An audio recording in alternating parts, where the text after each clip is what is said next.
G'day, thanks for joining me as we start Unit 7 entitled Equilibria. Today we are going to introduce the concept of chemical equilibria and this concept of Le Chatelier's principle, where our lesson objective is to understand the concepts of a reversible reaction and dynamic equilibrium and how they apply to Le Chatelier's principle in different contexts, the learning outcomes that we'll be addressing from the Cambridge curriculum just below it. Okay, so here's a pretty radical concept that we haven't really thought of before. When we introduce chemical reactions, and we talk about chemical reactions all the way up until this point, we've thought of them as having reactants, they react, and they form products, and that's it. There's no more story to tell. And that is true for some types of reactions. Some reactions do, just the reactants turn into products, and there's no more story there. However, a lot of chemical reactions aren't quite that simple. And in fact, they're reversible reactions. So up until now, we've only considered reactions as going one way, from reactants into products. And this is true for some reactions, like combustion reactions, for example. It's very hard to reverse those.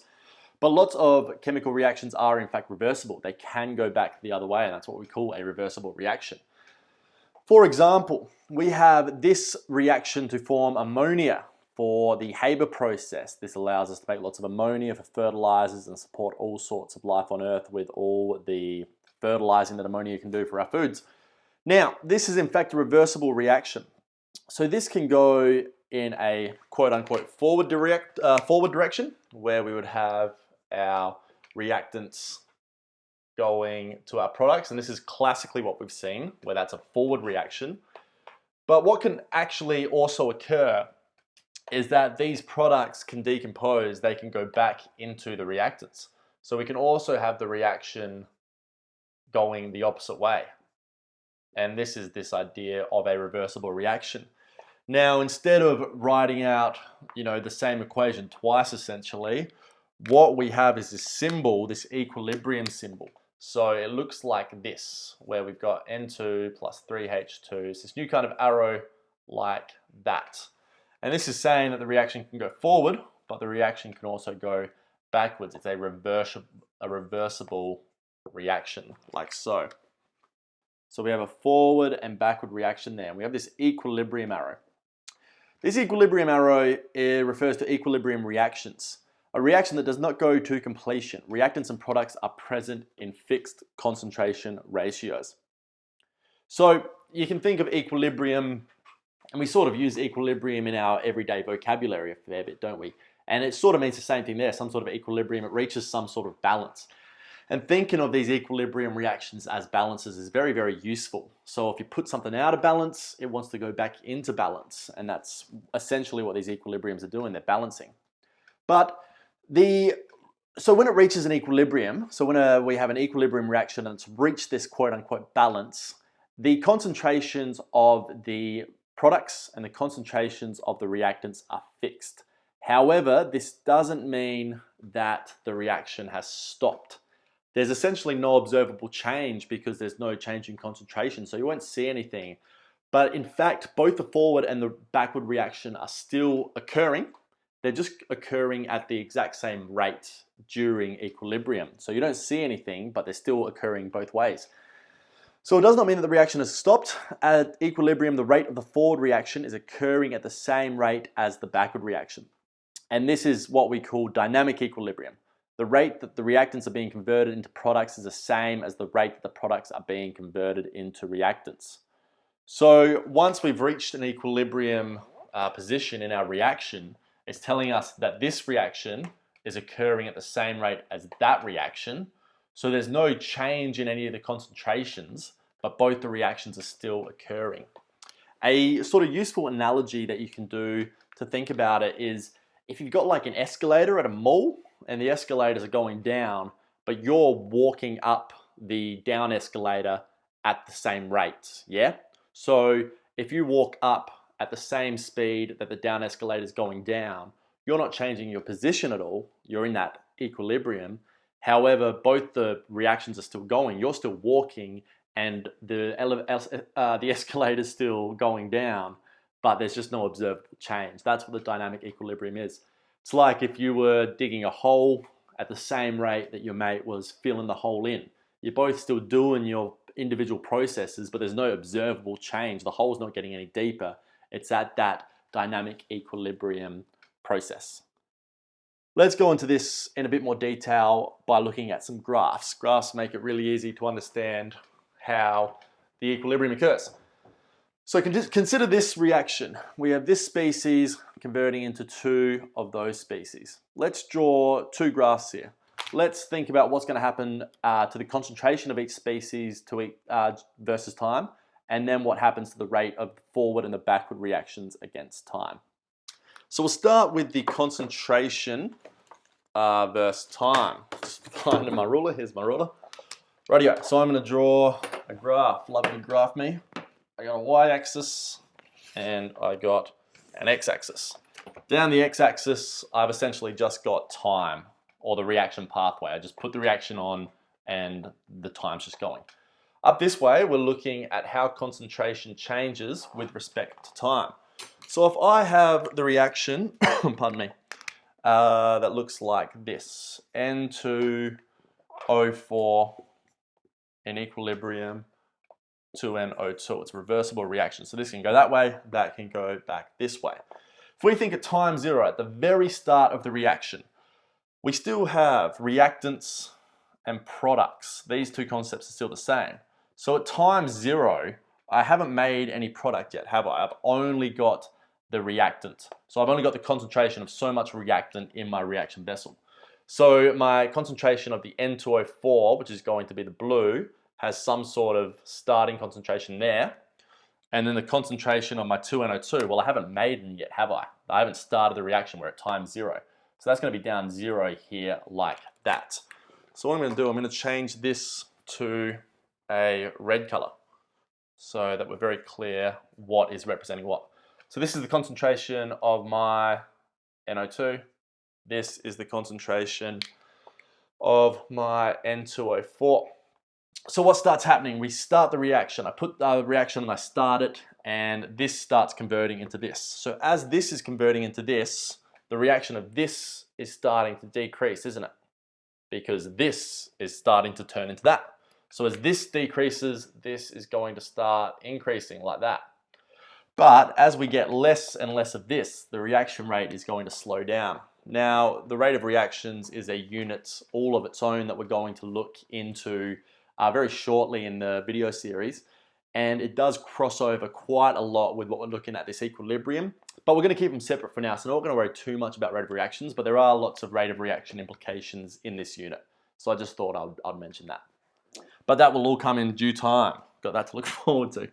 But essentially, as there's less of this, it's going to react less. So the reaction rate's going to slow down. And also what's going to happen is this is a reversible reaction. So this NO2 species can convert back into that. So as we make more of this backward reaction is going to start happening, and we're going to start converting some of this to turn back into some of that, which is going to increase the concentration of that essentially.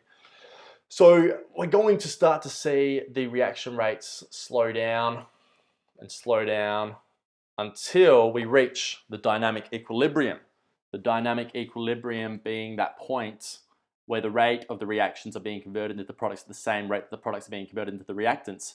So we'll see fixed concentrations of both reactants and products in our vessel. So it's going to eventually flatline for both of these graphs like that.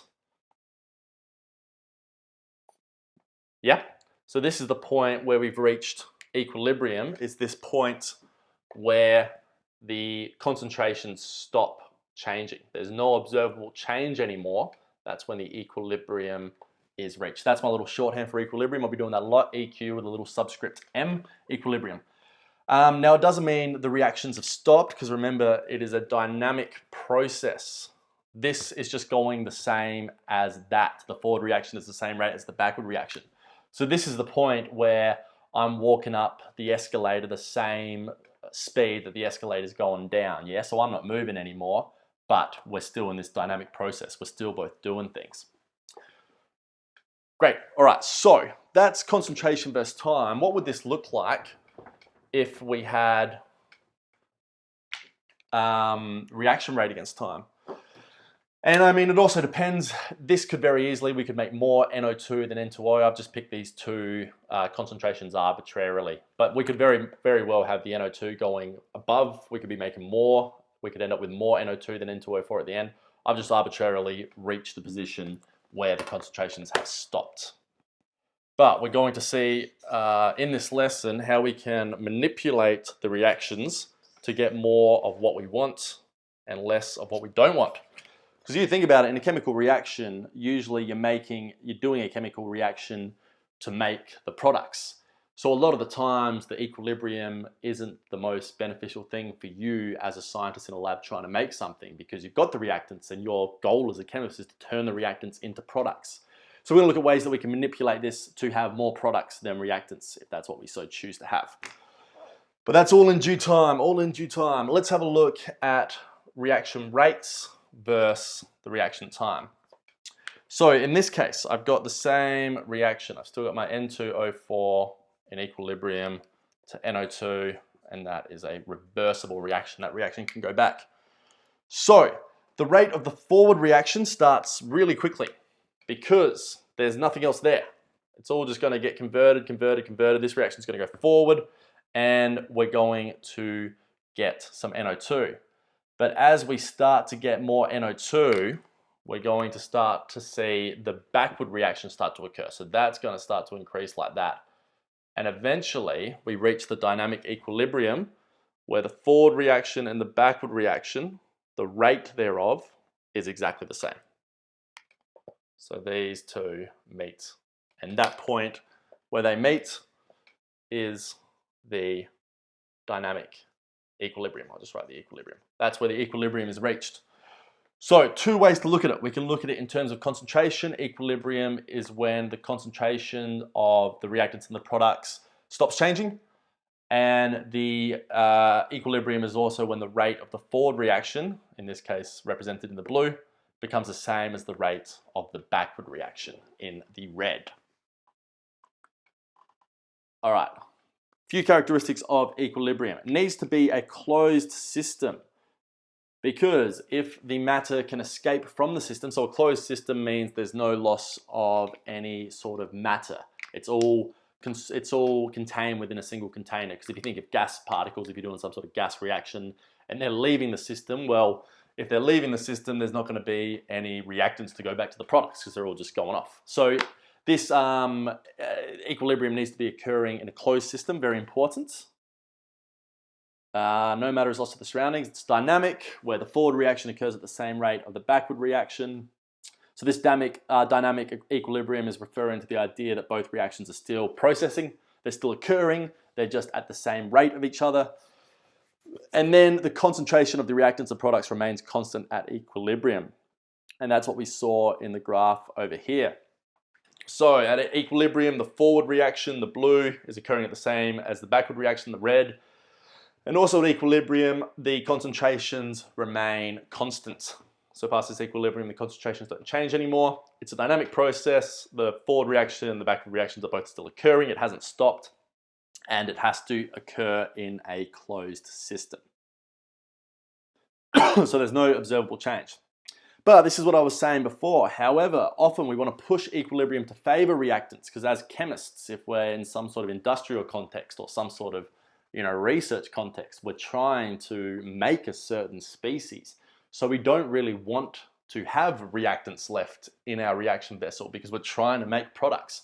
So what we can do is we can manipulate the factors based on what type of reaction it is in order to get equilibrium to favor the side that we want, the side usually being the product side. So what can we manipulate? We can manipulate temperature, we can manipulate concentration, and we can manipulate pressure. And it is at this point that we introduce a new player to the game. We love hearing about our old scientist mates and the crazy intelligent stuff that they've come up with. So we've got a new player appearing, a new challenger approaches, the Chatelier principle. What does the Chatelier have to say? All right, if the equilibrium system is disturbed, the position of equilibrium will change to counteract this. So you can think of equilibrium as sort of a natural state of balance that it arrives in. And if you change that natural state of the balance, the system wants to change itself to balance again. It doesn't like being out of balance. Nothing likes being out of balance. Everything likes to be balanced, you know? So if you've got a system at equilibrium that's nice and balanced and you do something to put that out of balance, the system's going to change itself to compensate for that change. If the equilibrium system is disturbed, the position of equilibrium will change to counteract this. Right, so what does this mean in a bit more science words? We talk about this position of equilibrium. This refers to the relative amounts of products or the relative amounts of the reactants, the ratio of products to reactants. If the concentration of products has increased, say that equilibrium is shifted to the right. If the concentration of products has decreased, we say that equilibrium has shifted to the left. So essentially, if you have this equilibrium system like here, and I change one of my factors, I change temperature, pressure, or concentration, and I throw that whole system out of equilibrium, the position of equilibrium is going to shift. It's either now going to favor the products to counteract that change, or it's going to favor the reactants to counteract that change. So if we say that the system has changed to increase the amount of products, we say equilibrium is shifted to the right because the products are on the right hand side. If it's shifted to increase the concentration of the reactants, we say it's shifted to the left because the reactants are on the left-hand side of the reaction arrow. And we can manipulate the position of equilibrium by changing certain factors, like I say. All right, so old mate Henry Louis Le Chatelier, French scientist, came along and he put this a lot more eloquently than I. He devised Le Chatelier's principle to predict the effect changing a condition has on a system at equilibrium. So what does Le Chatelier's principle state? It states if a chemical system at equilibrium experiences a change in concentration, temperature, or pressure, the equilibrium will shift to minimize that change. In general, if you increase the temperature, the equilibrium will shift to try to reduce the temperature. And then the converse of that is also true. If the system is balanced at equilibrium and you decrease the temperature, the equilibrium is going to shift either to the left or the right to increase the reactants or the products to try to increase the temperature if you decrease the temperature. It wants to counteract it. It wants to do the opposite. Similarly with concentration, if you increase the concentration of either reactants or products, the equilibrium will shift to decrease that concentration. And as you might be able to guess, if you increase the pressure, the equilibrium is going to shift to try to decrease that pressure. And the vice versa is true for all of these as well. If you decrease the pressure, the equilibrium will shift to try to increase the pressure. Let's look at all of these in depth. Let's start with concentration and Le Chatelier's principle. At equilibrium, the concentration of both reactants and products is constant. That's what we've seen over here. We don't see any change in the reaction concentration of the reactants or the products. If you change the concentration of one of these, Le Chatelier's principle states that the equilibrium will shift to minimize this change. For example, increasing the concentration of one side will shift the equilibrium to the other side. Decreasing the concentration of one side will shift the equilibrium that side. All right, let's consider this. We have a reaction here. Sulfur dioxide plus O2 going to sulfur trioxide. What would the effect of increasing the concentration of SO2? So let's think about this over on the whiteboard. I have my system at equilibrium. I got 2 SO2 plus O2 at equilibrium to SO3. I've left that's achieved equilibrium. So we're not seeing any change in concentration of the reactants. We're not seeing any change in concentration of the products. However, I disrupt that by increasing the concentration of SO2. I pump more of this into the system. The system's not going to like that because it was at equilibrium. It was at a nice balance. So the system, Le Chatelier's principle predicts that the system's going to change. The equilibrium is going to shift in order to reduce the amount of reactants. The way that it reduces the amount of reactants is by increasing the amount of products. So if we increase the concentration of SO2, Le Chatelier's principle states that the equilibrium will shift to minimize this change. Therefore, equilibrium will move to the right and increase the rate of the forward reaction. The concentration of the products will increase. So if I put more reactants in there, the equilibrium is going to shift to make the forward reaction occur more. That's going to increase the concentration of the products, and then an equilibrium will be re-established under these new conditions where we've now shifted the equilibrium to the right-hand side to have more products than we did before, to have more products in our chemical reaction. And I mean, we can think about that as well from just a more fundamental point of view. If we have reactants in a reaction vessel and we're making products, if I put more reactants in, if I put more of these, we're going to have more collisions between our reactants. So of course we're going to make more product over here. Let's go through another example to hopefully illustrate this a little bit clearer. Question, again, as always, if you want to pause and try, now would be the time to see how you go. For the above reaction, predict the effect of decreasing the concentration of SO3. So, in this situation, we have decreased the concentration of SO3. So the system was at equilibrium. I've now taken SO3 out. The equilibrium is going to shift to counteract that change. How the equilibrium is going to shift to counteract me taking some of the concentration of SO3 out, well, it's going to favor the forward reaction. It's going to shift equilibrium to the right-hand side to increase the concentration of the products, because that's going to counteract me decreasing the concentration of the products. It's about getting that balance back. And that's what we should see for an answer. Good way to word these ones is, Le Chatelier's principle predicts, because it's all based on this fella's Henry Louis Le Chatelier's principles, that equilibrium will shift to increase the rate of the forward reaction. Equilibrium shifts to the right, increase in the concentration of the products. Okay, let's have a look how temperature affects it. If you increase the temperature of the system, equilibrium will shift to decrease the temperature and the vice versa of that. How can a chemical reaction do this? Well, we've just finished a whole unit on it. The video series before last, I believe, on chemical energetics, and we looked at the idea of exothermic reactions and endothermic reactions. Exothermic reactions give off heat, endothermic reactions take in heat. So how will a reaction change the temperature? Chemical energetics, the endothermic versus the exothermic reaction. So if we increase the temperature of a system, we can use an endothermic reaction to reduce the temperature of the system. If we decrease the temperature of the system, we can use an exothermic reaction to increase the temperature of the system. How do we know what is what? Consider this reaction. H2 plus CO2 is at equilibrium with H2O plus carbon monoxide, and we have a delta H of a reaction of plus 41.2 kilojoules per mole. If you need a recap of this, we got a few videos on these types of concepts in our chemical energetics unit. You can go suss that out.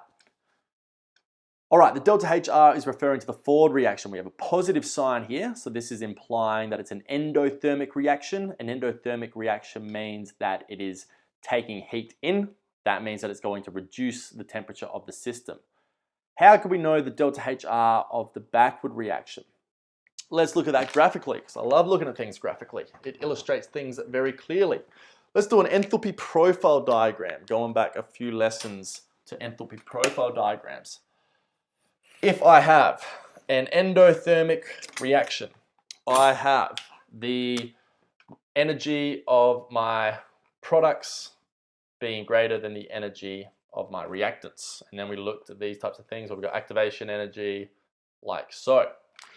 So in this case, my forward reaction, I'm going to have a delta H, which is positive. Yeah, because we've got to increase here. So we've got to take in energy from the surroundings and it'll get cooler. If we consider this as a reversible process, which is what we're looking at with our idea of equilibrium, this reaction can go back. So the delta H of the backwards reaction is going to be the exact same value of the delta H, only it's going to be in the opposite reaction.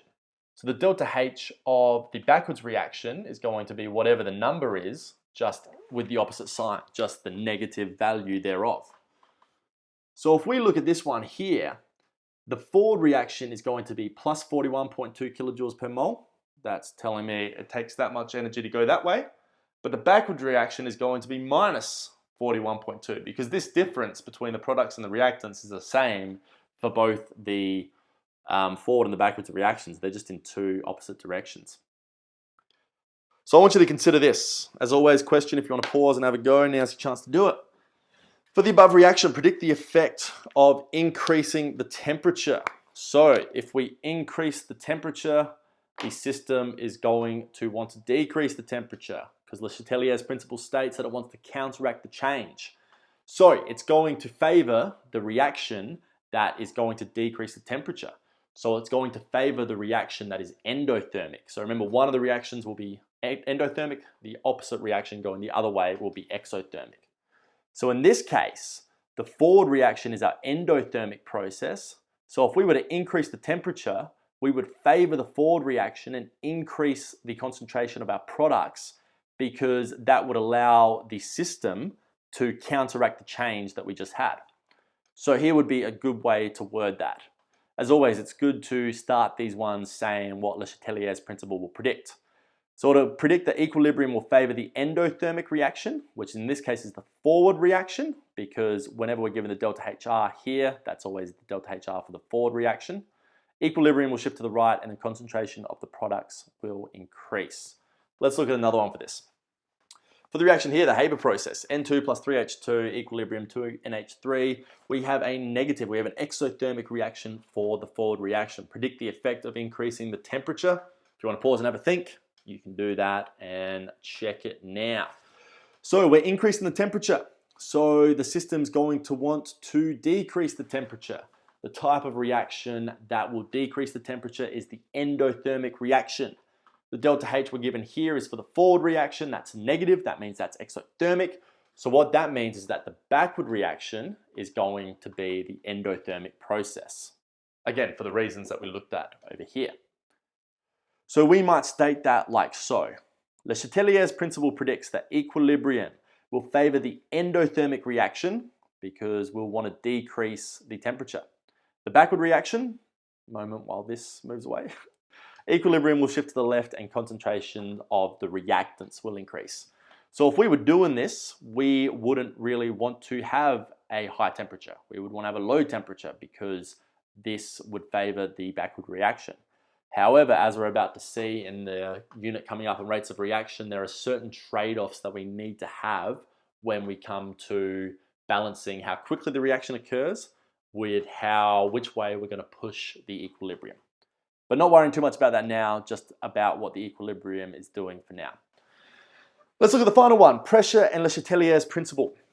All right, let's re-establish, let's quickly recap what we know about the concept of pressure. We said in a few videos ago now, in our states of matter unit on our video on gases, that pressure is just the force exerted by a gas on a system. So pressure only applies for gases. And essentially, if we have a closed system here, and we have gas molecules that are moving around randomly and sporadically in random directions colliding with each other, but they're also colliding with the wall. And when they hit the walls of the container, they exert a force on the container, and the pressure is just the force of all of the gas molecules in that system. Therefore, a change in pressure will only affect reactions where gases are the reactants and the products. Changing pressure won't affect solids or liquids because solids and liquids aren't really having any effect on the pressure to begin with. Yeah, it's only the gas molecules as they hit the wall and exert that force. Each molecule in a gas is contributing towards the total pressure. The more gas molecules in a given volume, then the higher the pressure, given that the temperature is constant. The Chatelier's principle states that if you change the pressure of the system, equilibrium will shift to minimize the change. So exactly the same with the concentration and the temperature. It's the exact same ideas. The idea that if you increase the pressure, the system's going to counteract that by decreasing the pressure. If you decrease the pressure, the system's going to do the opposite. It's going to counteract that. Again, it's all about restoring balance. If you whack it out of balance, the system's going to get it back into balance. And it does that by shifting the equilibrium. What does that say? Increasing the pressure will shift equilibrium to the side with less molecules. Decreasing the pressure will shift the equilibrium to the side with more molecules. Because you think about this. If I have more molecules in here, I'm going to have more pressure because I've got more particles colliding with the container. Therefore, I have more particles exerting a force. If I have less particles, I have less pressure because I had 8 particles hitting before, so that's a force of 8. Now I've only got 4 particles, so that's a force of 4. That's essentially the concept behind the pressure in Le Chatelier's principle. Now let's consider this. If we have a reaction, some sort of unknown reaction, I just got A plus B going to C in a reversible reaction. These aren't real symbols. This is just saying, they could be anything. How many gas molecules on each side? Well, on the left-hand side, we have 1A gas molecule, we have 1B gas molecule. We have 2 gas molecules on that side. On this side, we have 1C gas molecule. So essentially what's happening is that we have A plus B, and that's forming C. So if I got B as my red one, I got A as my blue one, C is going to be blue and red together. Now, mass is conserved. We've still got 1 atom of A, 1 atom of B on both sides. However, we've got 2 separate particles here, but we've only got 1 particle on this side. So if I got 2 particles bumping around in this system, I'm going to have twice as much pressure on the left-hand side as if I've only got 1 particle. They're combined, yeah, but they're still only hitting the wall 1 time, as opposed to over here, they're hitting the wall every 2 times. Hopefully that makes sense. Let's look at some examples to illustrate that a little bit further. What will happen if you were to increase the pressure? All right, so if I increase the pressure of my system that I've got for this theoretical equation here, my system wants to counteract that by decreasing the pressure. It can decrease the pressure by having less molecules in the system. If there's less molecules in the system, there's less collisions on the container of the system. If there's less collisions on the container of the system, there will be less pressure. So it's essentially decreasing the pressure. So if I increase the pressure in this reaction, I want less molecules to decrease that reaction. So I got 2 molecules on this side, I got 1 molecule on that side. If I increase the pressure here, I'm going to shift to the side that has less molecules. So equilibrium will shift to the right. A new equilibrium will be re-established that has now increased the concentration of C. So if we were to increase the pressure here, we would shift the equilibrium to the right-hand side, increase the concentration of C. Here's some that you can play along with to practice. For the reaction N2O4 goes to 2NO2, what would be the effect of decreasing the pressure? In this situation, we've got to see how many gas molecules we have on each side. For the reaction N2O4 going to 2NO2. I have 1 gas molecule on that side. I know that because there's just 1 of these, yeah? I have 2 gas molecules on this side. I know that because there's 2 of these. So if I've got 2 gas molecules on here, 1 gas molecule on there, I'm exerting essentially twice as much pressure on this side than I am on that side, because these will be hitting the wall twice as much because there's 2 of them, whereas there's only 1 of those. What would be the effect of decreasing the pressure? So if I decrease the pressure of the system, what I'm going to want to do is counteract that. Le Chatelier's principle states that it will counteract that change and it will increase the pressure. In this case, increasing the pressure, we need to have more gas molecules. Oh, it looks like a little smiley face. So what's going to happen is the equilibrium is going to shift to the right-hand side because that's going to counteract that change by increasing the pressure. What would be a better way to word that? The Chatelier's principle predicts equilibrium will shift to favor the reaction with more molecules when pressure is decreased, because more molecules will increase the pressure. Equilibrium would shift to the right and increase the concentration of the products. What about for this reaction? For the reaction CO2 gas plus H2O liquid goes to H2CO3 in solution. Predict the effect of increasing the pressure. Now remember, pressure is only affected by the gases. So we've got 1 gas molecule on the left-hand side here, but we have no gas molecules on the right-hand side. If we increase the pressure, it's going to go to the side with less, so it's going to go to the side with no gas molecules. So Le Chatelier's principle predicts equilibrium will shift to favor the reaction with less molecules when pressure is increased. Equilibrium will shift to the right and increase the concentration of the products because it's only affecting molecules in the gaseous states. So you can see these are very useful things to be able to manipulate if we understand the chemistry behind our chemical reaction to favor getting what we want. So what we probably want is the product. So we can manipulate all these things to get more product in our chemical reaction. What about catalysts? You may have heard of catalysts before. We're going to look at catalysts a lot more in our rate of reaction unit. Like I said, lots of crossover with this one and the rate of reaction unit. But you might have heard about a catalyst and they can speed up the rate of reaction. They don't affect the position of equilibrium. However, the system just reaches equilibrium quicker. But yeah, we're going to look at that a lot more in depth later on. Let's finish up by doing a few more examples together. Considering our Haber process here that we've looked at a few times. Using the Chatelier's principle, predict what's going to occur if you decrease the temperature, increase the concentration of the reactants, increase the pressure. Why don't you have a little pause on that spacebar and see if you can guess the answers when I tell you right now. Rightio, decreasing the temperature. The system is going to want to increase the temperature. It's going to favor the exothermic reaction. The exothermic reaction is the forward reaction. Equilibrium will shift to the right, and we will see the concentration of the products increase. What about if we increase the concentration of the reactants? If we increase the concentration of the reactants, the system is going to want to counteract that by decreasing the concentration of the reactants. It does that by pushing the reaction to the right, so favoring the forward reaction to get rid of them. We see equilibrium shift to the right, consequently concentration of the products will increase. What about increasing the pressure? We've got to decrease the pressure. We've got to look at the side that has less gas molecules. We have 1 plus 3 gas molecules, 4 gas molecules on the left, 2 gas molecules on the right. Equilibrium will shift to the right, concentration of the products will increase. Excellent. That was a big lesson, lots of new concepts that we've introduced. What have we looked at?